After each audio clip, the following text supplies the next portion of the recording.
वहाँ पे जैसे नॉर्मल लाइफ की तरह मैं जीती थी हमेशा।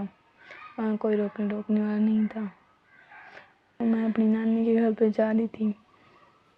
कुछ लड़के ने ना मुझे किडनैप कर लिया था गाड़ी में डाल के। फिर उसके बाद वो मेरे को एक जगह पे ले गए, सुनसान जगह पे। वहाँ फिर मेरे साथ रेप किया और ज़बरदस्ती कोई नशीली गोली खिलाई और मेरी वीडियो बना ली ब्लैकमेल करने के लिए। मैं इतना घबरा गई थी, कुछ समझ नहीं आ रहा था कि एकदम से क्या हो गया। जब वो मेरे साथ रेप कर, मैंने बोला कि मैं तुम्हारी शिकायत करूँगी, सबको बता दूँगी तुम्हारा असली चेहरा। उन्होंने बोला तुम्हारा कुछ नहीं बिगाड़ सकते, हमारे साथ ये है वो। तो उन्होंने ये सब दो तो धक्का मार रहे थे, 2 हाथ पकड़ थे मेरे, पूरे हाथ पे या पूरी बॉडी पे निशान पड़े हुए हैं अब तक। वहाँ से सारे शरीर से खून बह रहा था बहुत। फिर मैंने कपड़े पहने जल्दी से और फिर बड़ी मुश्किल से खड़ी हुई।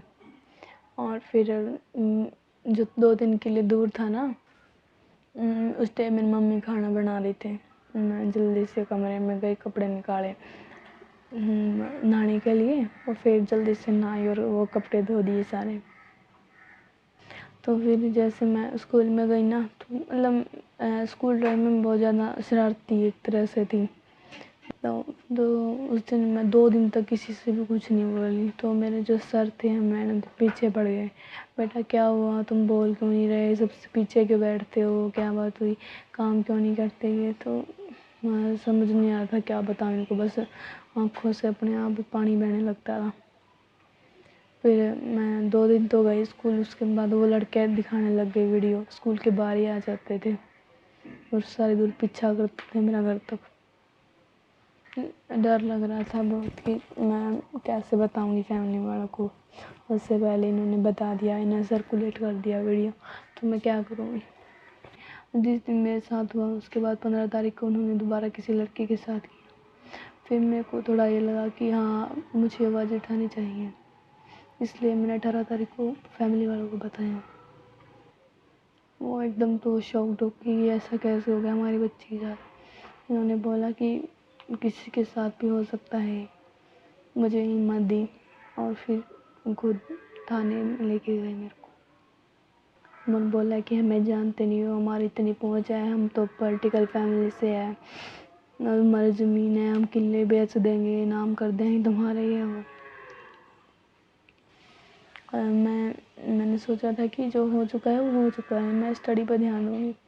मैं उस दिन एग्ज़ाम देने गई थी, तो उसके बाद मेरा एग्ज़ाम 24 तारीख को था। 24 तारीख को मेरे को पता चला उस दिन मेरे पापा का दाह संस्कार हो चुका था।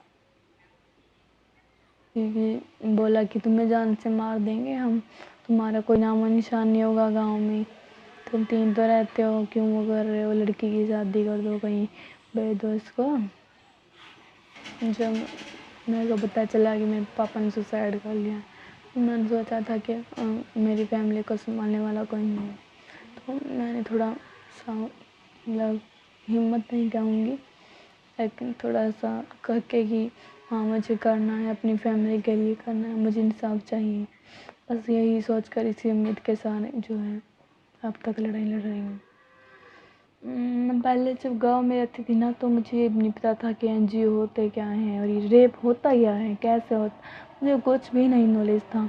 तो जब ये केस हुआ, एनजीओ साथ जुड़े और लगा कि हाँ जैसे ये वर्क कर रहे हैं मुझे भी वर्क करना चाहिए ऐसा।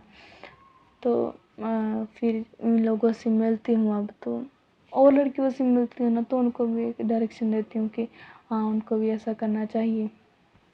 ऐसा मैं हिम्मत देती हूँ कि हाँ मेरे साथ भी ऐसा हुआ था, लेकिन मैं भी हिम्मत कर रही हूँ, मैं भी लड़ाई लड़ रही हूँ। तो ऐसा उनको थोड़ा समझाती हूँ।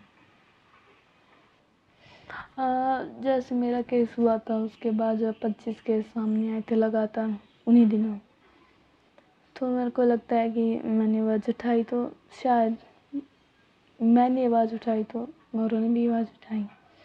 क्योंकि जिस तरह से मेरे केस में लोग साथ जुड़े थे, एक तरह से सारा समाज इकट्ठा हो गया था, तो लगता है कि और भी समाज में थोड़ी चेतना आई है, जागरूकता आई है।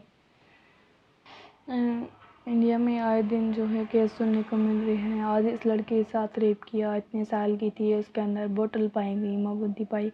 کبھی یہ سنتے ہیں کہ لڑکیوں کو مار کے لٹکا دیا گیا ہے، کبھی ہتیا کر دی گئی ہے، کبھی پانی کے ٹینک میں پھینک دیا گیا ہے ریپ کر کے. تو ایسے بہت سارے کیسز سننے کو مل رہے ہیں. تو ایسے لگتا ہے کہ دیکھو ایسا کیوں ہو رہا ہے سماج میں، کس طرح سے سماج کو بدلا جائے. بس ہم یہی میں ان کے ساتھ ورک کر رہی ہوں. اس کے بعد میں خود کا بھی NGO کھولوں گی، اور اس میں جو ہے مطلب جو سروائیور ہے یا سروائیور فیملی والے ہیں، اس میں جو سہیوگ کر سکیں گے اور اوروں کو بھی سمجھا پائیں گے اور اچھی طریقے سے کہ اگر کسی کے ساتھ ہو جاتا ہے تو وہ کس طرح سے مطلب ہمت رکھیں.